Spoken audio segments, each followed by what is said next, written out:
কবর থেকে ফেরত এসেছে, পুরো 2 হাত দিয়ে ধরতে পারছে না। তারা কিভাবে করেছে আসলে ভাবতে খুব আশ্চর্য লাগছে। বি কেয়ারফুল, এখানে আসার জন্য একটু চিন্তা ভাবনা করে আসবেন। তারা বিশ্বাস করতো হয়তো আগামী দিনে তাদের আত্মাগুলো আবার ফেরত আসবে। আসসালামু আলাইকুম। পিছনে যে আকৃতিটা দেখা যাচ্ছে পাথরের খাস করে বানানো হয়েছে, মানুষ এবং সিংহর মিশ্র একটা আকৃতি। এটাকে যেন মনে হচ্ছে পুরো পিরামিড গুলাকে সে রক্ষা করছে, পাহারাদার। তারা বলছে আবুল হুল, স্ফিংস অনেকে বলছে এটার নাম। এটা বানিয়েছে পিরামিড গুলাকে প্রোটেক্ট করার জন্য, ভয় লাগানোর জন্য। কিন্তু বাস্তব সত্য হচ্ছে যে এই পাথরের সিংহ, পাথরের মানব আকৃতি এটা ওদেরকে রক্ষা করতে পারেনি। ওদের শাসক যারা সমাধিস্থ হয়েছিল পিরামিডের ইনসাইডে, যাবতীয় ধন সম্পদ সহ সবগুলো পরবর্তী শাসকগণ লুণ্ঠন করে নিয়ে চলে গিয়েছে। এবং এই মমিগুলো, শাসকদের কফিনগুলো, মমিগুলো মিউজিয়ামে রাখা হয়েছে, যার দ্বারা পরিষ্কার বোঝা যাচ্ছে তাদের কোনো ধন সম্পদ তাদের কোনো কাজে আসেনি। এই ধন সম্পদ কারো পৃথিবীর কোনো কাজে আসবে না কিয়ামতের দিন ছাড়া, যদি আপনি ভালো কাজ করে থাকেন এই ধন সম্পদ দ্বারা। এখানে অনেকগুলো সুভেনির রয়েছে, চাইলে কেউ সুভেনির গুলো কিনতে পারেন। সকল জায়গাগুলোতে এই ধরনের থাকে, ওরও রেখেছে। এইটা হচ্ছে প্যানোরামা ভিউ। এই জায়গার মধ্যে না আসলে আপনি তিনটা পিরামিড একসাথে দেখা যাবে না। সো আপনারা যদি কেউ গেট দিয়ে ঢুকেন, খালি পিরামিড প্রথমটা দেখে চলে যান, এটা একটু ভুল হবে। আপনাকে কাইন্ডলি এই জায়গার মধ্যে আসতে হবে। একটা গ্লাস যখন নিজের চোখ দিয়ে আপনি তিনটা পিরামিড দেখবেন, তখন একটা অন্য ধরনের অনুভূতি আসবে। এটা আমি আমার ভিডিওটা হয়তো আমি বলে বোঝাতে পারবো না, বাট এক্সেলেন্ট। এবং এই তিনটে পিরামিড এখান থেকে মনে হচ্ছে এটা ছোট, মাঝখানটা বড় এবং লাস্টটা আরো ছোট।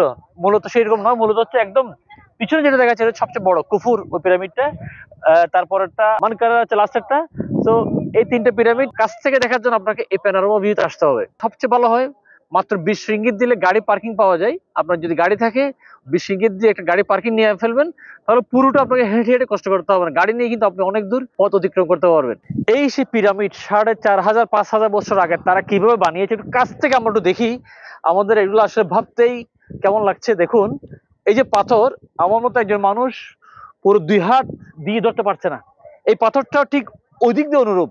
এক একটা পাথর 5, 10, 15 টনের কম না। সেই পাথরগুলো দেখেন কিভাবে একটার পর একটা রেখে সুসজ্জিত করেছে। আজকে থেকে 4500 বছর আগে, যেখানে বর্তমান প্রযুক্তির কোনো কিছু কল্পনাই করা যাইতো না, সেখানে এটা তারা কিভাবে করেছে আসলেই ভাবতে খুব আশ্চর্য লাগছে। এবং কত হাজার মানুষ এখানে কাজ করেছে। কিসের জন্য জানেন? শুধুমাত্র তাদের রাজা, বাদশাহ, রানী, বাদশার মা, এই সমস্ত মানুষগুলোর লাশগুলোকে ভিতরে সুরক্ষিত রাখার জন্য। এই সেই জায়গা পিরামিড, পিরামিডের মূল কেন্দ্র, যেই জায়গাটার জন্য সুরক্ষিত করার জন্য তারা বিশাল পিরামিড বানিয়েছে। এই ছোট্ট রুমটার মধ্যে তারা দেখেন একসময় তাদের যে কফিন গুলা, মমিগুলো এখানে রাখতো। মমির সাথে তারা তাদের রাজা বাদশাদের সোনা দায়না সম্পদ, সোনা দানা যা আছে সকল সম্পদগুলা এই ছোট্ট রুমের মধ্যে ঢুকিয়ে রাখতো। এবং এই রুমটাকে সেভ করে রাখার জন্য, নিরাপদ করে রাখার জন্য শক্ত বিশাল বিশাল পাথরগুলো দিয়ে তারা বিশাল পিরামিড বানিয়েছে।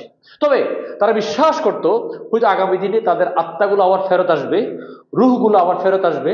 ফেরত আসলে তখন ওনার এই সোনা দানা সম্পদগুলো ওনার কাজে লাগবে।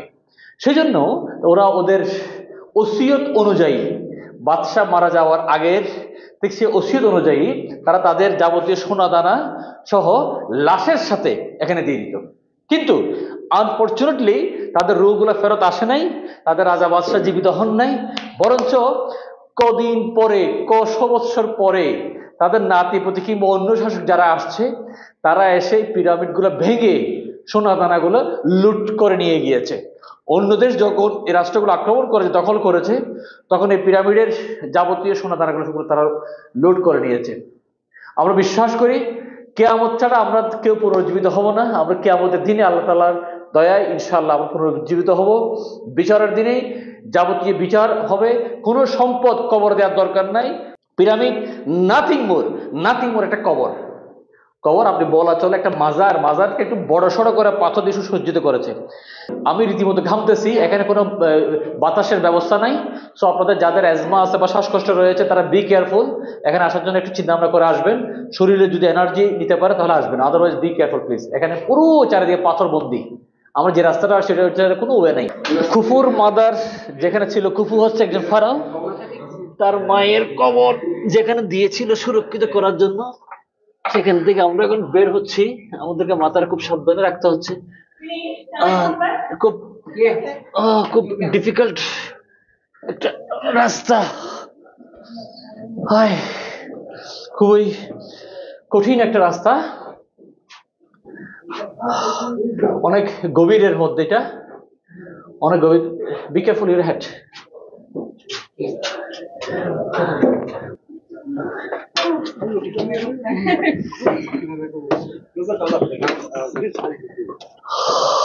কবর থেকে ফেরত এসেছি, কবর থেকে ফেরত এসেছি একদম, এবং পৃথিবীর অন্যতম খুব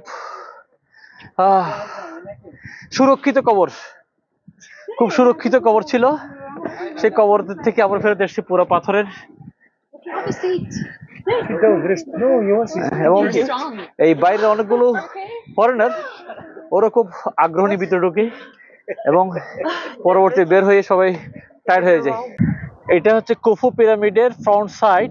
দেখুন পিরামিডের নিচে পাথরের ছায়ার মধ্যে অনেকে বসে আছেন, প্রচুর পর্যটক আসছে ঘুরতে দেখতে।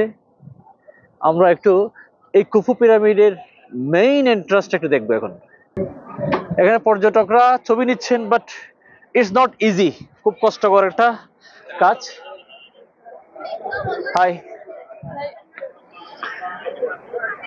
এই যে এখন আস্তে আস্তে করে আমরা উঠতেছি পিরামিডের যে মুখ, প্রবেশ মুখ।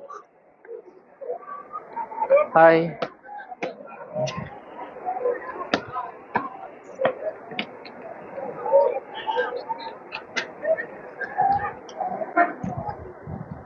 এই দেখুন এখনো কিন্তু পিরামিডের চূড়া অনেক উপরে, কিন্তু এই নিচে থেকেই পুরো কায়রো শহরটা দেখা যাচ্ছে। এবার চিন্তা করে দেখেন পিরামিডটার চূড়া কত উপরে, বিশাল বিশাল পাথর, আসলে কল্পনা করা যায় না। আমরা একটু ঢুকে আসেন।